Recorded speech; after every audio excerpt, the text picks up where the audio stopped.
Hello, everyone. I'm Matt Lebo from GCTV, and today I'm here with Patricia Wilson Pheanious from the Witness Stone Project. Hello, how are you doing today? Good to see you. Good to see you as well.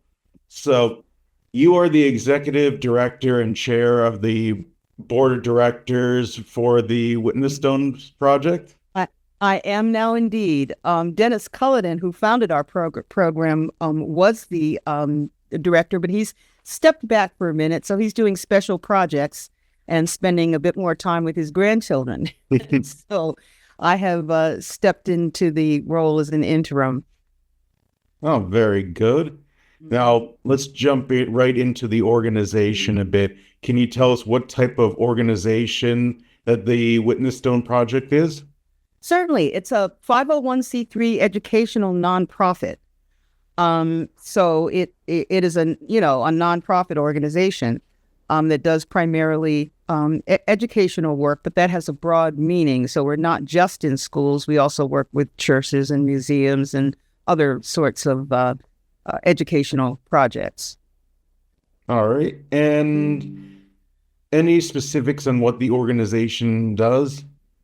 Well, what we do broadly is assist communities who want to explore their history, their colonial history, particularly as it relates to people that were enslaved. So we frequently will be in a community working with, as I said, schools, churches, local historical organizations, basically anyone who is seeking to find out more about the past of their community, because we focus on local communities, on individuals who were enslaved in local communities. Mhm. So it's very place-based education in a sense. We're looking at one single person from one single town, and so we're looking at the history of that town as well as the history of Northern slavery and what went on in our colonies. Do you have a particular mission statement or stated We do. goal? Our mission is to restore the history and honor the humanity of the enslaved people who helped to build our communities. So, very briefly stated, that's it. But it attempts to recognize that we are really dealing with history. This isn't opinion. This isn't somebody's conjecture about what happened. We're going back to use primary and secondary documents to dig out actual history, to put it in a context that people can understand and to make it accessible to people that we're working with. I've seen it firsthand, including the exhibit at the library with all the names of the enslaved people in the our town's history as Yes, yes, well. indeed. Indeed. I was at the presentation when Tracy Tomaselli made that presentation. It was wonderful. The work they've done in Guilford to just focusing on Guilford folks. Some of them were my family members, so it was a particular interest in me. Yeah, absolutely. And it goes back. I believe I remember a focus on as well as the Underground Railroad houses that were in Guilford as well. But I think what happens a lot of times is people in the North, we always tend to think of slavery as something that happened in the South. Mhm. And we don't tend to understand, or own the role of slavery in the development of our northern colonies, or the richness that is America and sort of where it came from. That piece gets kind of left out. So it's as though we think that the big houses on the coast or in New London, came because people were selling hay to one another. That's not exactly how it happened. It was Yeah, shipping, and often those that was not just beef and tallow and things of that. It was also enslaved people moving back and forth. I bel looking over your website, you did go over a bit about the local history. It wasn't just people brought over from Africa as well. Was it also indigenous slaves as well? Absolutely. Often we are focusing on an individual. Many of those individuals may have had a mixed relationship with Native Americans, or may have, in some cases, been Native American themselves. What happened, unfortunately, with Native Americans is they were considered to be sort of like they belong. The way that it was thought about at the time, they were sort of like belonged to the crown. They weren't part of the, so the same rules did not apply to them. And so sometimes Native Americans were classified as Black because the rules were more favorable to enslaving them if they were Black than if they were Native American. For example, an enslaved person's child, a woman's child that was born to her would be enslaved. If she were African American, if she were Native American, that wouldn't be the case. So the rules differed. But there was a fair amount of race mixing across not just Black and Native Americans, but Caucasians as well. Mm-hmm. Doesn't often get discussed quite as much as some other things. Yeah. Mm. And after the organization's namesake, what type of information is placed on the witness stones themselves?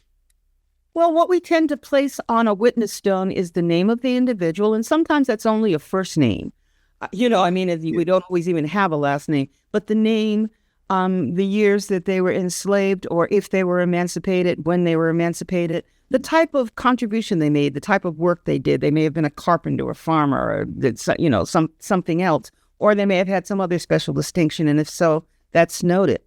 On a couple of our stones, it would just say something like mother and seamstress or something, because sometimes what that person did was raise a family of workers, or raise a family that made a contribution beyond just that individual. And a lot of times our students, when they're reading through these materials, they'll pull out things that we hadn't thought important. I remember the reason the mother sticks in my head is because in one time we were thinking about writing on a stone that the woman was all of the other things she did. And the students were like, no, she raised 6 children. She went through these struggles with these kids, and we really want mother on the stone. And so, the process of what goes on the stone is really, kind of negotiated and worked through with whoever we're doing the project with. But essentially, it's the name, the dates of enslavement, or freedom, and what the person did. So, basically, that's what goes on. Okay. Yeah, very interesting, especially that story about the mother stone as well. Well, we've got so many examples. I mean, our whole program has changed in many ways because of the students. We started off, and I can talk more about that later, but we started off with a culminating activity being the students writing a nonfiction essay about the person that they had been enslaved. But that very quickly turned out to not be enough for people. They felt like, no, I want to write a poem. No, I'd rather write a piece of music. I want to draw something. I want, So the program expanded the way it looked at that final project because of the input from the students and not just their interest, but the humanity in them that came out as they studied what had happened to these individuals and how they were sort of lost in history. And so like I said, our program has been shaped by the excellent work of the students and the teachers that have been involved in it over the years. It sounds like you're doing great work with all this research and then just inspiring people like that. Well, I certainly think so, although I can't take credit for doing the research. That the whole project sort of happened to me in a sense. I was doing something, I wasn't involved in historical research like the people who founded the program, Dennis Culloden and Doug Nybron and I believe in English, Cindy Kozel and others who were actually researchers. Tracy Tomaselli at the Guilford Tree Library put a lot of, worked with us and gave us lots of material. So there are many excellent researchers across the state who have contributed. I'm not one of those, but I'm learning. And I'm taking great pride in not only in covering aspects of my own family history, but in learning the nuances of what the people that work in this organization do to find the facts that they find and how those are cataloged and archived. So that's a learning process for me, but it is wonderful work. and it gives a voice where none existed. So, right. What are the educational activities that the project provides to schools, communities, organizations? Mm-hmm. Well, there are a number. For one thing, we train teachers, the people who are going to be delivering the material. We do have a teacher training, and that also applies if we're in a church environment, where we talk about just the issue of slavery in the North. As I said, there are many misconceptions. People don't even sometimes understand that there was slavery in the North, and they don't understand the economic impact, why it thrived as it did, how our lands developed, as they did. So sometimes a bit of re-education is necessary in helping teachers to fully, to fully comprehend the work.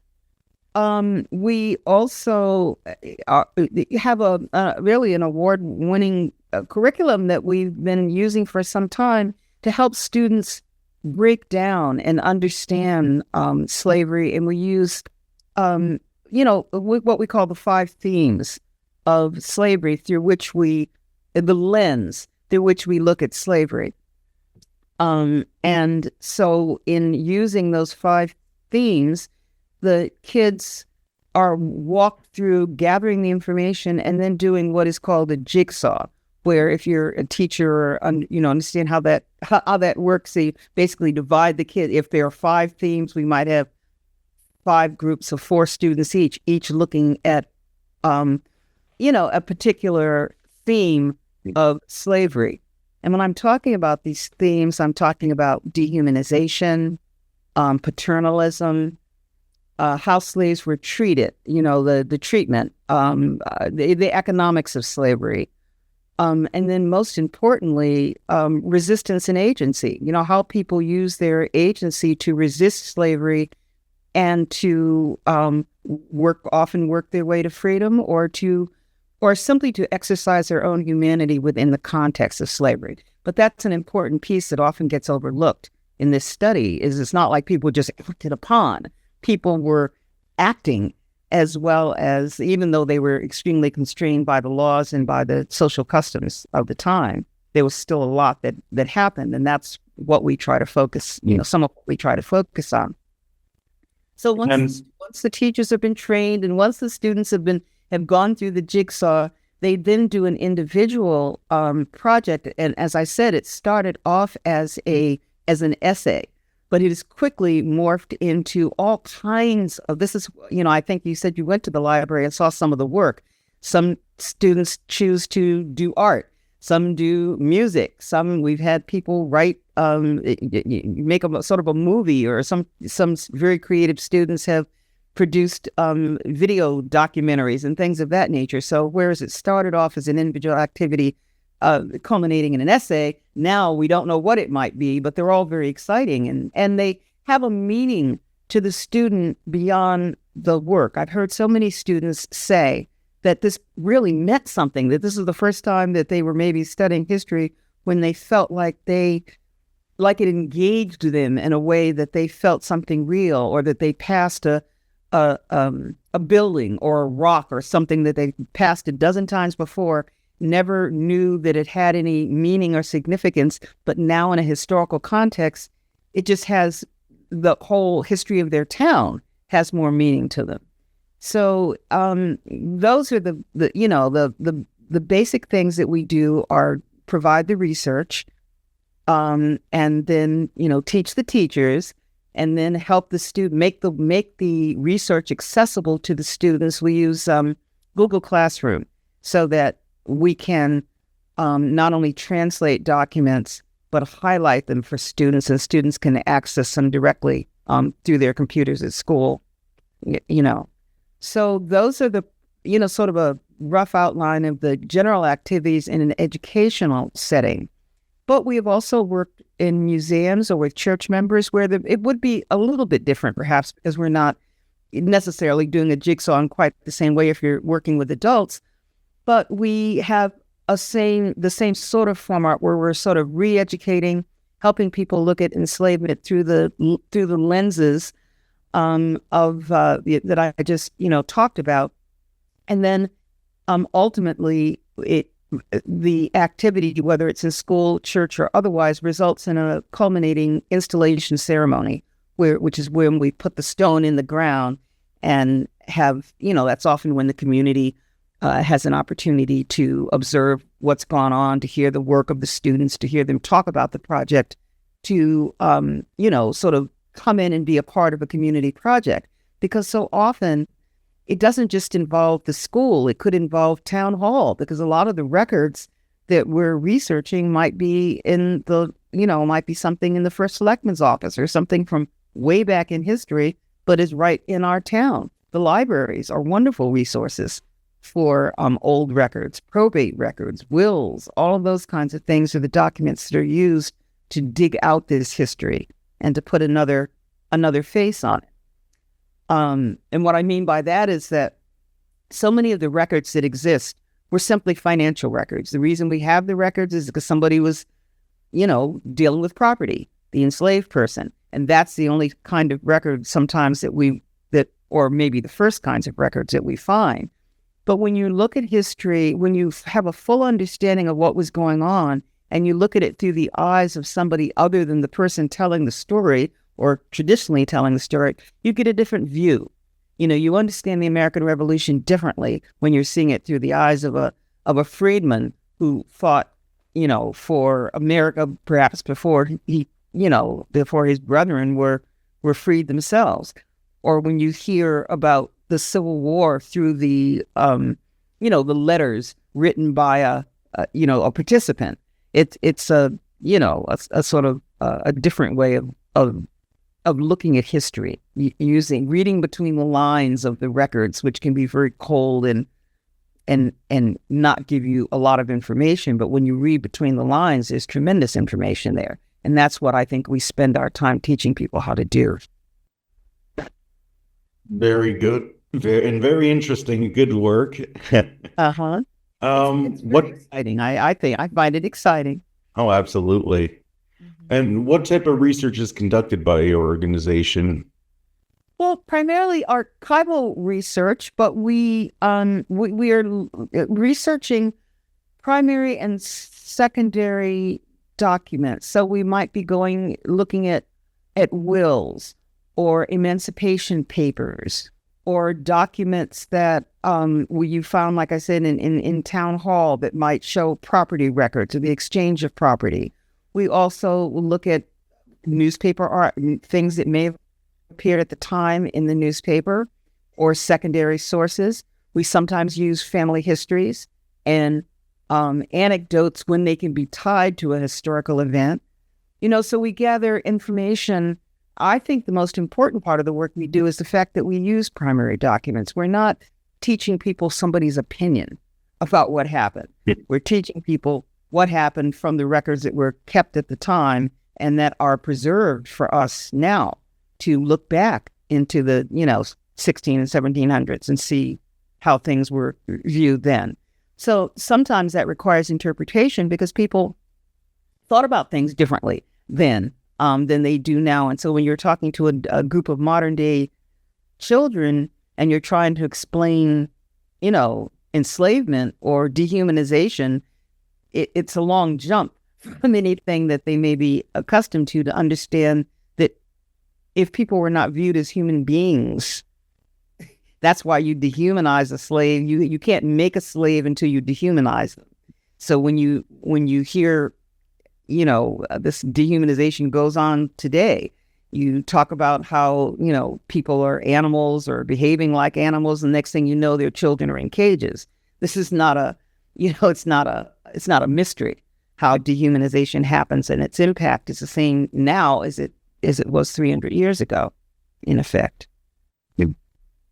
What are some examples of any outstanding discoveries made, or anything anything particularly interesting? Well, I call them quiet discoveries a lot of times because often they are discoveries like the one that happened with me, where I now have 11 generations of American history because of the work of the Witness Stones program. Or we researched the first Black graduate of Yale, who subsequently became a doctor. So you find all kinds of interesting materials about individuals. And as I said, we also reframe history by looking sort of like at its underside, by looking at the piece nobody talks about, by reading between the lines. You may get a different story than the one that we may have been taught in school, which excluded, much of what we now know to be true and pertinent to our American history. Well, where did the idea for the Witness Stone Project come from? Well, the Witness Stones project is based on the Stoppelstein project in Germany. Of course, during the Holocaust, as you know, many people were disappeared and murdered, many Jews. And the Stoppelstein program began placing stones where someone lived, worked, or prayed, someone who had been disappeared in the Holocaust, to say this person was here, they lived, they had a life. And in Germany, Stoppelstein, I believe, stands for stumbling stone. In other words, the purpose was to have the stone so that people would literally stumble over them and look down and notice that someone who had now been disappeared lived. Well, the concept obviously was the Holocaust, but when Dennis Culloden, who was the middle school teacher who founded the program, did some initial research, he and a couple of colleagues, Douglas Nygren, who happens to be a childhood trauma specialist, and I believe her name was Cindy Kozel, another local Guilford woman, were talking about how one could replicate the experience that they had with the Stoppelstein project in Germany, where people understood what happened person by person, not just so many Jews were killed, but this person is no longer with us. They lived, they worked, in other words, focusing on the disappeared person. So they had this idea, maybe we could do the same thing with enslavement. I mean, many things came together at the same time to make this happen. I mean, obviously, Dennis was doing initial research as Adams Middle School teacher. It was in 2017 that he contacted me because it turns out that my family was the first one that he researched. And so it was sort of the founding family, if you will, for the Witness Stones program. At the time that Dennis was doing this research, I was running for office to be a state representative. And I just got a call out of the blue from him one day, and he had traced my history, unbeknownst to me, because I certainly didn't know him.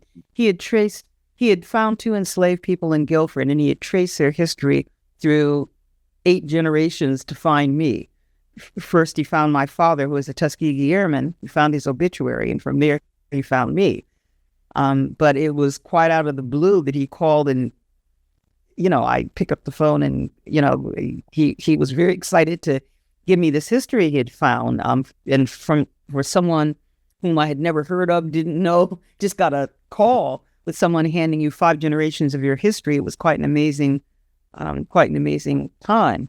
As I said, at the time I was running to be the state rep in this district, and after I became the rep, that's when the program was formalized. It was founded in 2017, but we got our 501c3 in 2019, and I was on the founding board and became first a co-chair and then the chair of the board.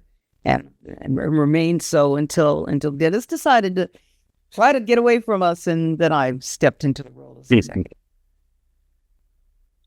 And if an individual, organization, or community wants to bring the Witness Stone Project to their community, how can they reach out? Well, I'd be delighted to hear from anyone. They could certainly contact me at the Witness Stones program. The Witness Stones has a website, and all of this information is on there. It would be just witnessstonesproject.org. And from there, and my email is just pat@witnessstonesprogram.org. So it's, you can reach any of us in that way. Really, any inquiry is, people don't always have to know exactly what they want to do, and they don't have to know much about who it is they might want to research. Just an interest in correcting the history of their community, or of inserting this aspect of their community that they, maybe didn't know. Sometimes it's a school that approaches us. Sometimes it's the local historical institute or a church may have found in their records, oh my goodness, the first minister of this church was a slave owner. We didn't know that. What do we, So that kind of thing comes about. We often try to engage all those parties in an activity. In other words, if we hear from the school, we might reach out to the local historical organization to see if they, because they may have not just interest, but documents, or it's a good way to get students involved and to learn something about their town through the activities at their library, or by going down to town hall and looking at those old records, or learning, like I said, the place-based facts about where they've lived all their lives and never really given much thought, So the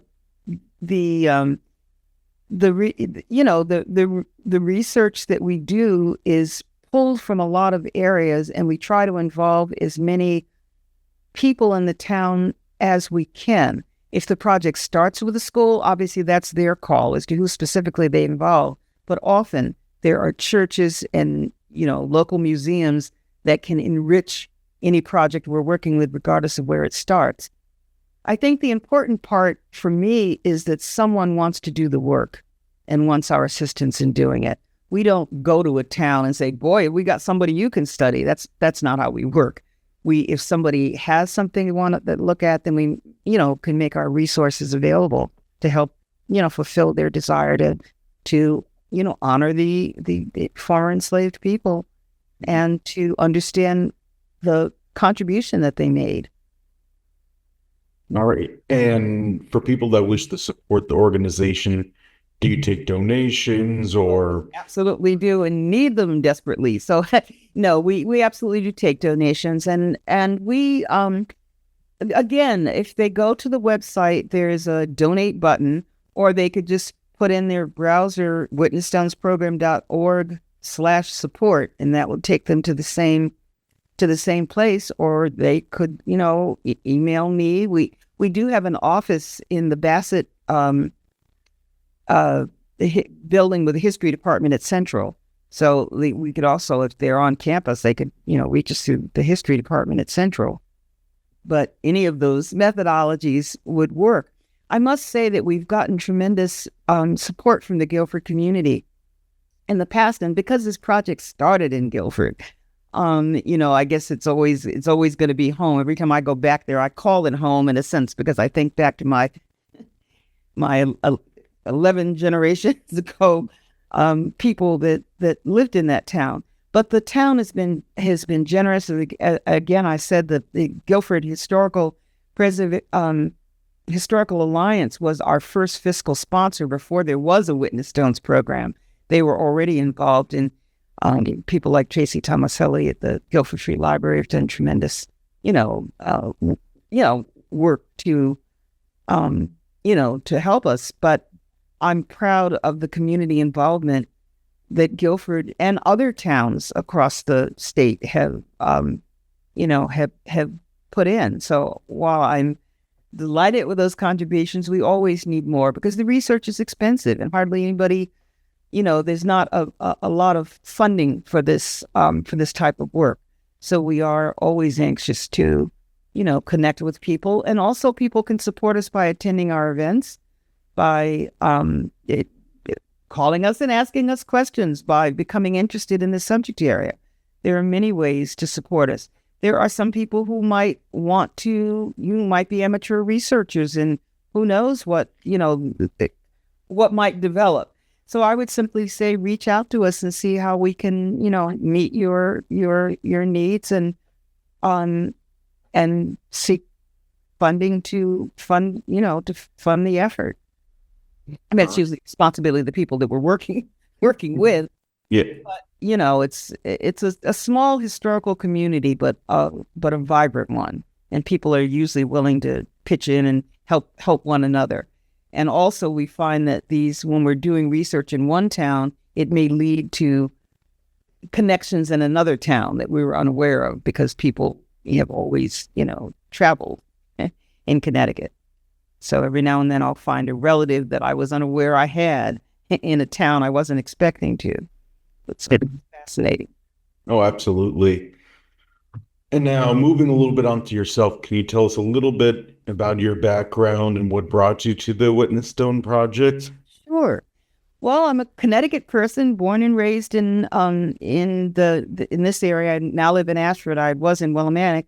Went to Eel Smith high school. Went to UConn as an undergraduate, and then went on to UConn again to get a law degree and a social work degree.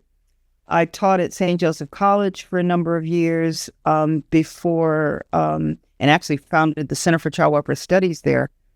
And then I moved into state service, first at the Department of Children and Families, and subsequently at the Department of Social Services, where I was a number of things, but ultimately I was Commissioner of Social Services from 1999 into 2007. What else did I do? I was in Denver as the head of human services under John Hickenlooper for about 3 years after I retired from state service in Connecticut. I then came back and helped to run a community action agency up in the Norwalk area at the request of the state. And then I decided to run for office and became the representative for the 53rd district, which at the time was Ashford, Tolland, and Wellington. And I was from 2018 to 2021, I was in the legislature. And other than that, I've been involved in teaching and working with the Witness Stones program. And you talked a little bit about it previously, but can you tell us about your ancestors that Mr. Colton brought to you, Pheanious and Montrose? Montrose and Phyllis. Oh, Phyllis, that must have been it. Oh. Montrose and Phyllis. Montrose and Phyllis were two enslaved teenagers that were purchased in Boston by David Naughty, who was a merchant, a local merchant living on the Green in Guilford. The two teenagers were brought back. They were originally, of course, from Africa. They had migrated through the Caribbean and then to Boston and then brought here to Guilford. The two teenagers, the Naughty household was a childless household. But once the Montrose and Phyllis came together, not originally as a couple, but ultimately as one, they had 8 children. 2 of them died in infancy. The others lived to adulthood. But out of all of those children, they had only a single grandchild. And that single grandchild was the son of their oldest daughter, Flora. And that person is the one who then I'm directly related to, that, you know, goes down through the generations. I guess I was the 9th generation. My father was the 8th generation. My son is the 10th generation. My grandchildren are the 11th generation from Montrose and Phyllis. Very interesting. And then it's really cool how you can just trace your ancestry back. It's fascinating, and I like to say there's nothing unique about my history except the fact that I have it. You know, it's like, there are many interesting people through those 11 generations. Some of them are relatively well known in the community. There's a slave king amongst them, a minister who went back to Africa to recruit homes or to find homes for enslaved people. There were just a variety of people who did very important and interesting things. A weather prophet in New Haven. I mean, all kinds of people in that history that were discovered and given to me. And like I said, I may have known my great-grandparents, but that was pretty much all I knew. I certainly did not have those 5 generations before then. But it has greatly enriched the way my understanding of myself as an American, because frankly, the way we were educated, and I mean, I'm certainly older than you, but still, there is not a lot of education about this topic in our schools, and there are many people that do not understand what an integral part of America slavery was, and certainly not in the North. And so the learning this gave me a different feeling about being an American, because I had always felt estranged, frankly. I mean, I'd always felt like, well, I mean, I'm not an African. I realize I'm an American, but it was more like we got brought here and left here. It was almost like an American by default. Mhm. I didn't, and that's the way Black people are treated in this country still. There was always this kind of a sense that I wasn't as real an American as other Americans somehow. And that, when you look back at history and when you understand that my sixth great grandfather fought in the American Revolution, it gives you a different sense of belonging, of ownership, of history, of having been a part of the making of this country, and not just an adjunct that got stuck on in 1865 kind of thing.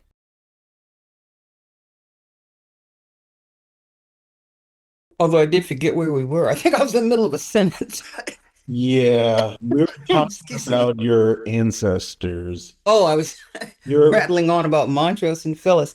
Yeah. I think the important part of what I was saying is that they were two enslaved teenagers who ultimately ended up having a number of children, but only one grandchild, and that was sort of the sire of the rest of the family. There were probably four generations that were remained enslaved, and in fact, I think my uncle Moses was the last known slave in Guilford in 1848, when slavery was over. Um, and Trying to think of what else I could say about the two of them. Montrose was primarily a farmer, and Phyllis was primarily a homemaker or a housekeeper, so to speak. You know, their different children did different things. They had the process of sort of renting the kids out. As the kids reached the age of 20, they were indentured out.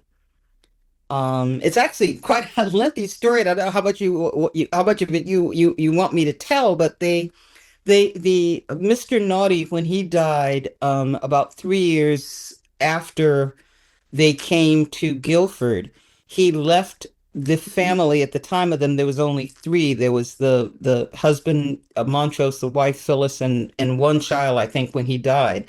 He left papers saying that they should be um, that ultimately, after his wife's death, he would free the family and whoever was in the family at that time. And so, as I said, there were a number of children that were born after that. Ultimately, what happened was that Mrs. Naughty lived about 30 years after that. So even though his will had set these people free, they didn't actually gain their freedom because they continued to work for her. And over that period of time, she indentured each of them out when they reached age 20. Their youngest daughter was Candace, and she is the one that lived at the Highland House Museum well, it wasn't a museum at the time, but what they now call the Highland House Museum. She lived in that home um, for about 25 years, I think. And then she ultimately went off to develop her own cake making and laundry business. And she was the first person in the family to actually be able to leave money for the rest of the family, as kind of again a tradition of passing on what wealth was, gained by her. Obviously, when Montrose and Phyllis were left that initial property by the Naughties, that became kind of a nest egg for Candace and the other living children at the time. But then Candace was the one who continued tradition by leaving what she owned to her nephew Caesar, who was that single grandchild, her sister's only child.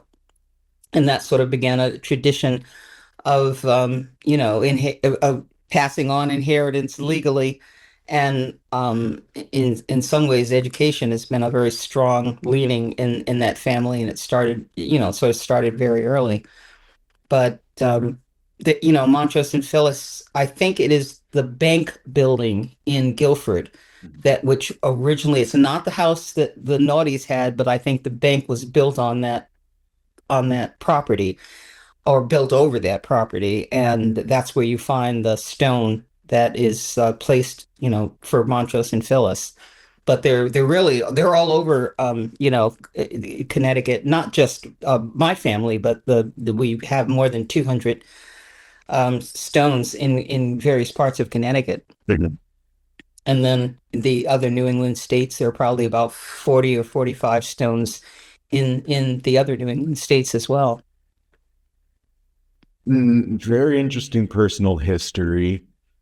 Going back into general kind of history, can you tell us a bit about the history of slavery in New England? And if you want to just focus on Connecticut or if you wanted to expand, up to you. Well, I can certainly say that it varied. I mean, all of the colonies except Vermont held slaves. So it wasn't like it was just Connecticut. It was Massachusetts, all of the New England states except Vermont held slaves. And most of the New England states released their slaves right around the time of the American Revolution, either released them through a process of gradual emancipation as they did in Connecticut or just outright in various states. So it varies with each New England state. I believe New Jersey held on to their slaves the longest. I think they waited until the 13th Amendment was signed, which is, I think, around 1865. The rest of them were pretty much right after the American Revolution. So Connecticut began its gradual emancipation process in, I think it was 1748. And then it went till something like 1848. I may have my dates wrong and need to check, but it was a process of gradual emancipation, meaning that when the law was passed, it said that anybody who was born after that year would be enslaved until they were 25. But people who were born before that year remained in slavery for life. So it was kind of if you happened to be born, born at the right time, then you knew that you would be enslaved until you were 25 and then you would be freed. My aunt Candace, the one we were just speaking about, missed the deadline. And so she remained enslaved until she was subsequently emancipated by the people that owned her. And Um, oh, Oh, go sorry. ahead. Well, I was just going to say I could rattle on forever. Well, and, like I said, in the New England states, I think the most important thing is that to think of is that most of them it was done legislatively. And right around the time of the American Revolution, most of the folks up north were thinking, well, this is sort of inconsistent to have a revolution and then hold some people in bondage. And so that didn't happen down south for economic reasons. It was more profitable for them to continue it. And obviously the Civil War was fought for that purpose. But I think sometimes people get confused or they think that Northern slavery was somehow like better than Southern slavery. It was certainly different. In that in the North, you often had many families had enslaved people, but they were often living in the house or up on the third floor or up on in the basement. I mean, they weren't like living with the family, but they were in fairly close proximity. And you also had smaller numbers of people. There were a few larger um, gatherings of enslaved people in Connecticut, but not like in the South where they might have had hundreds on a plantation. We didn't, we actually did have things called plantations, but they weren't. I probably shouldn't have confused the issue. The colonies originally, when settlers came to settle the colonies, they called their settlements plantations, but it's not the same plantation that we think of in the South. So I probably just confused the issue. But they the type of slavery, it was still slavery. So I don't want to give the impression that somehow it was better in the North. However, there were perhaps greater chances for education in the North.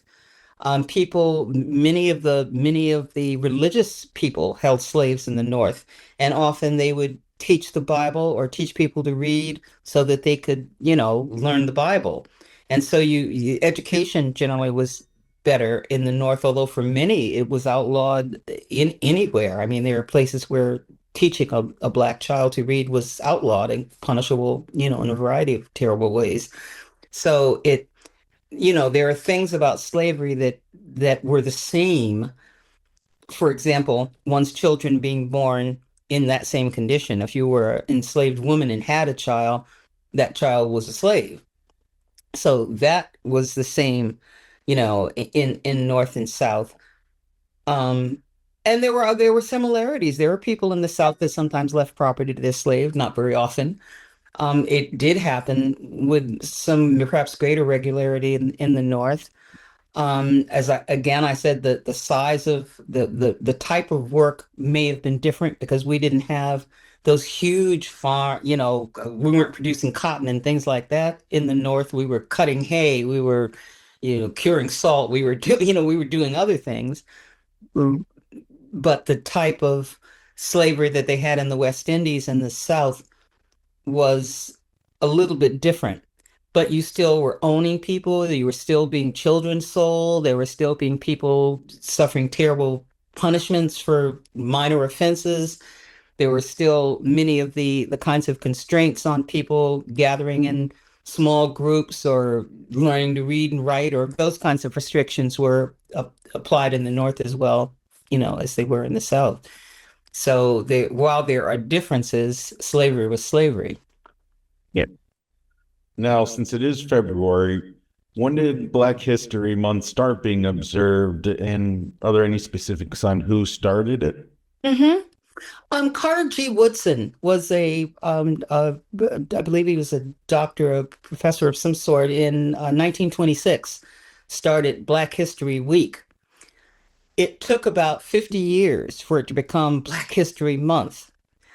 Um, it wasn't nationalized until 1986 when Ronald Reagan had the first national Black History month, so to speak, or designation or recognition of that was under Ronald Reagan. Since then, every president up until now has done something a little bit different with it. In other words, I believe Bill Clinton focused on Black women, and he also focused on senators.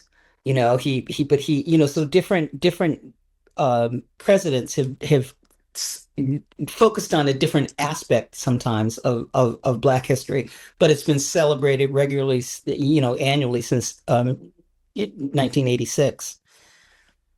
And I think it's people sometimes wonder, why do you have a special month, or why would you celebrate Black history and not just, why don't the Italians have a history month? That kind of question often comes up, but it's more the point that Black history has been so excluded from American history that the reason that it is highlighted is because it was kept separate from. There are so many things that have just gone under the radar because they were invented by Black people. It's like things like the folding bed, like ice cream, like street sweepers, like things that we take for granted. The light bulb, for crying out loud. We all know that Edison, is the one that came up with the light bulb, but very few of us know that it was a Black man in his lab that created the filament that made that light bulb sellable to average people. So the reason we have them in our homes was not because of Thomas Edison, but because of Louis Latimer in his lab. So there are so many aspects of what we consider to be American history that just got overlooked because they were created by Black people. I have lots of favorites, like the ice cream, for example. The reason, ice cream obviously has been around for thousands of years in a sense, and I think it may have originated in China. But the first person to be able to put flavors in it and package it so that it could be removed from place to place was a Black man in the White House at the time, the chef. So the reason we have, that we go to Baskin Robbins and bring it home is, all those kinds of facts are just they're so much of American history is about Black people, but it was not recognized or noted as such. And so Carter Woodson wanted to pull these facts out and wanted to make it apparent that we didn't just, we weren't just brought here and left, but we actually were a part of America and created American culture. And that has been, Black history and Black culture has been so often not only overlooked but stolen, or that it and because there was always a separation between American history and Black American history, that's why it's because of exclusion that there is a Black History Month, not because somebody thought we were special. It's almost like the opposite. But it's worthwhile because there are so many parts of our history that otherwise no one would ever know about, or they would assume, it's an American invention, but not give the recognition to the people who, the particular Americans who they love to overlook, Mhm. and who actually were the inventors of, things like the perm. Everyone has a perm these days, but very few people recognize that it was Madam Walker, who was actually the first self-made millionaire in this country, was Madam C. Walker, who invented the curling process, that what we call now perms. But the people that walk around with curls in their hair that they don't put in every night was because of Madam C. Walker. And there's so many aspects of Black history that are just overlooked or forgotten. My father was a Tuskegee Airman. Now they're being recognized, but for how many years was their heroism simply overlooked or not included? And so Black History Month is important, not to separate, but to recognize how much a part of the whole we are. Mhm. Um, and so I thank Carter Woodson for his work back in 1926 and Ronald Reagan for nationalizing it. Um, and we'll see where it goes now.